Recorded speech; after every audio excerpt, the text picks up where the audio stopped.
चांदवड शहरापासून 5 ते 6 किलोमीटर अंतरावर असलेला हा आहे सातमाळ रांगेतील राजधर किल्ला. हा किल्ला इंद्रायणी आणि कोळधर या किल्ल्यांच्या सोबत उभा आहे. दुरून पाहिल्यावर तो छोटा वाटतो, पण ट्रेक सुरू केल्यावर हळूहळू समजतं की हा किल्ला आकाराने खूपच मोठा आहे आणि त्याचं पठार तर अजूनच विस्तीर्ण आहे. हा ट्रेक करताना वन विभागाकडून भली मोठी शिडी लावलेली आहे, त्यामुळे हा ट्रेक अजूनच आकर्षक बनतो. आणि यापुढे लागतात दगडी कातळात कोरलेल्या जुन्या पायऱ्या. या पायऱ्या पाहिल्यावर हे नक्की कळतं की हा किल्ला फक्त लढाईसाठीच नाही, तर दीर्घकाळ वास्तव्यासाठी बांधलेला होता.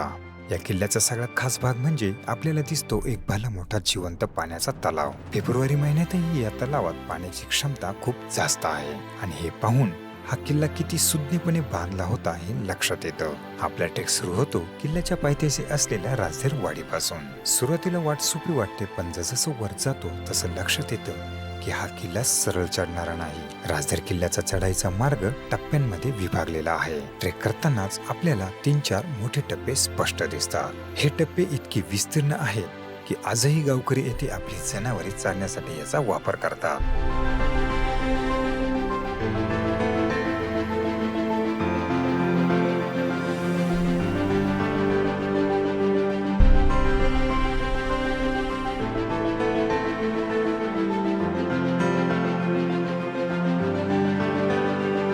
मार्गात आपल्याला काही तलाव दिसतात, जी एकेकाळी किल्ल्याच्या पाण्याची गरज पूर्ण करत असतील, पण आज त्यामधील पाणी संपूर्ण आटत चाललेलं दिसतं.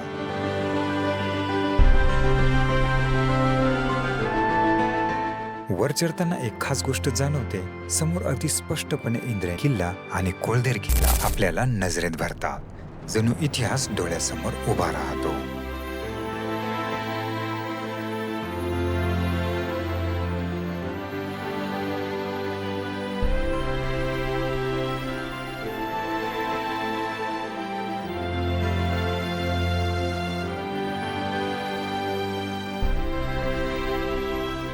काही टप्पे पार केल्यानंतर आपण येतो एक मोठ्या पाण्याच्या टाकीजवळ.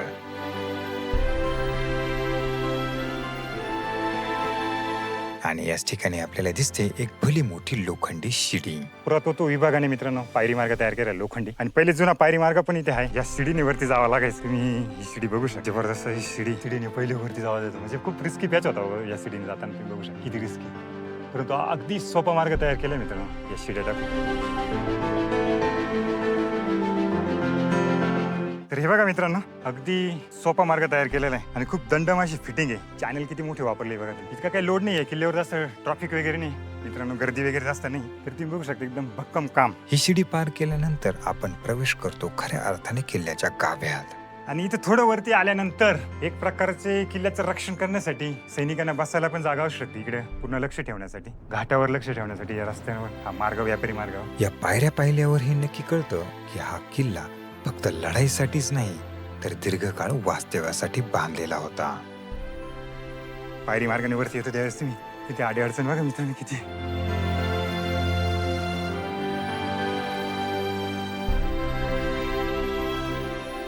हे बघा हा कातळकडा मित्रांनो. या कातळकड्यालाच इथे पाण्याची टाकी, तिथेच जातोय मी. या कातळकड्यालाच इतकी छान आकाराची अशी टाकी, बहुतेक पाण्याची टाकीच असा होती. पाण्याची टाकीची मित्रांनो इथे खूप छान असा गारवा आहे. इथे या कातळात करून इतकं छान तयार करण्यात आलंय मित्रांनो. इथे या तुम्हाला दाखवतो.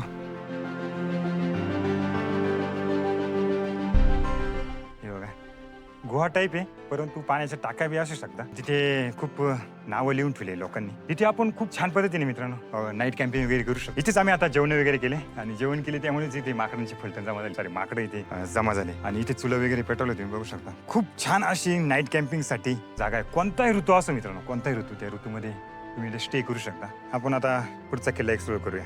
ह्या बाजूला जो राजधर किल्ल्याचा जो मेन पॉईंट आहे मित्रांनो, फ्रंट बाजू, तिथे आपण ड्रोन शूट घेऊया. तिथे काही वास्तू दिसते, आपण ती पण बघूया. ही एक परफेक्ट वास्तू आपल्याला दिसते इतिहासकालीन मित्रांनो.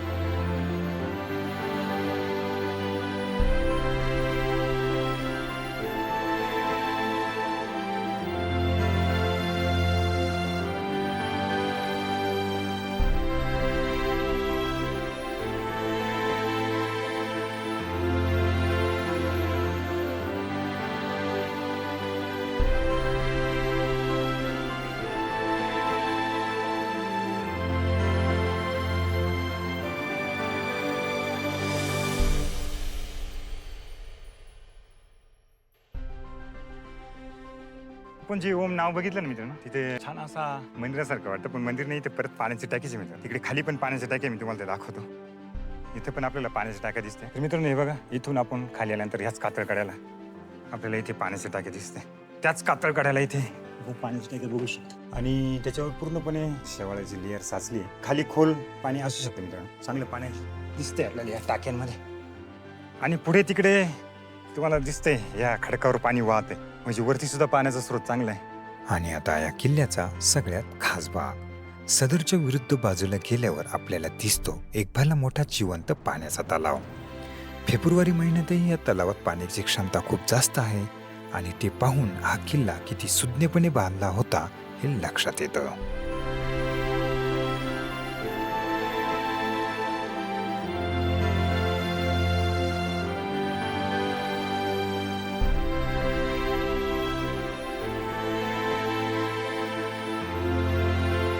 तर मित्रांनो हा ट्रेक करता करता आम्ही आता अशा ठिकाणी येऊन पोहोचलो. मला लागलं इथे जिवंत पाणी मित्रांनो. या किल्ल्यावरती तुम्ही बघू शकता, हे बघा हा जो तलाव आहे मित्रांनो, हा पूर्णपणे जिवंत पाण्याचा आहे. किती जिवंत पाणी हे माहित नाही मित्रांनो, पण पायऱ्या वगैरे म्हणजे पूर्वीच्या काळात इतका वापर याचा. आणि आताही मित्रांनो इथे नळ्या वगैरे टाकले आणि ह्या तलावाचं पूर्ण पाणी खालच्या टाक्यांमध्ये, जिथे जनावरे वगैरे चरण्यासाठी आता त्यांना ट्रान्सफर केले खालच्या टाक्यांमध्ये. मला थोडं प्रमाण कमी दिसलं पाण्याचं, मग आता इथून येता की नाही माहित नाही. छान असा तलाव ह्या किल्ल्यावरती आपल्याला, राजधर किल्ल्यावरती बघायला मिळाला मित्रांनो. फेब्रुवारी महिन्यामध्ये मित्रांनो आपल्याला इतका हा बलाढ्य तलाव भरलेला दिसतोय, तो बी एवढ्या उंचीवर मित्रांनो, किल्ल्यावर. तर असं ह्या राजधर किल्ल्यावरती एक थोडं विशेष असं तलाव आपल्याला बघायला. तर चला ह्या तलाव बघितल्यानंतर आपण आता वरती काही पाण्याच्या टाक्या मला ड्रोन शूट मध्ये दिसल्या मित्रांनो, ते आपण एक्सप्लोर करू आणि किल्ल्याचा विरुद्ध साईड बघूया. याच्या खाली मंदिर आहे आणि त्याच्यावरचा कळस मित्रांनो तो काणी झाला होता, तो आता सरळ करतोय. हे बघा असा कळस होता मित्रांनो, तो खाली पडलेला होता. तर मित्रांनो या कळसावरून कळालं खाली मंदिर आहे. हे बघा मंदिर आहे मित्रांनो, तलावाच्या शेजारी. हे बघा हे मंदिर, तलाव बघा. याच ठिकाणी आपल्याला समजतं की राजधर किल्ल्याचं पठार किती प्रचंड मोठा आहे. किल्ल्याच्या दुसऱ्या टोकापर्यंत पोहोचण्यासाठी या पठारावरून बरंचसं अंतर चालावं लागतं. इतिहासाच्या नोंदीनुसार राजधर किल्ला मुघल काळात आणि नंतर मराठ्यांच्या ताब्यात होता. अजिंठा सातमळ रांगेतील हा किल्ला व्यापारी मार्गावर नजर ठेवण्यासाठी अत्यंत महत्त्वाचा मानला जात होता. आज जरी फक्त अवशेष उरलेले असले तरी प्रत्येक दगड आपल्याला एक कथा सांगतो. राजधर किल्ला हा फक्त ट्रेक नाही, तो आहे इतिहास, निसर्ग आणि शांततेचा संगम. नंतर आपल्याला इथे पाण्याची टाकी लागते. या पठाराला खूप मोठा पठार आहे मित्रांनो, या राजधर किल्ल्याला. किल्ल्याचं ते टोक, हे डायरेक्ट हे टोक जायला आम्हाला इतका वेळ लागला, इतका टाइमपास करत आम्ही तिकडे गेलो आणि डायरेक्ट आता वरती चढून आलोय. ड्रोनमध्ये आम्हाला या पाण्याच्या टाक्या दिसल्या. अतिशय विस्तीर्ण असा पठार मित्रांनो या राजधर किल्ल्याला आहे. तर अशा प्रकारे मित्रांनो आजचा जो राजधर किल्ल्याचा व्लॉग आहे मित्रांनो, हा ट्रेक तुम्हाला जर आवडला असेल तर नक्कीच चॅनलला सबस्क्राईब करा, व्हिडिओला लाईक करा, कमेंट करा, तुमच्या मित्रांसोबत शेअर करा आणि भेटू परत अशाच आपल्या छोट्या मोठ्या किल्ल्यावरती ट्रेक करत मित्रांनो. आणि तसंच आम्ही आता खाली उतरायला सुरुवात करतोय आणि असाच ब्लॉग संपवतोय मित्रांनो.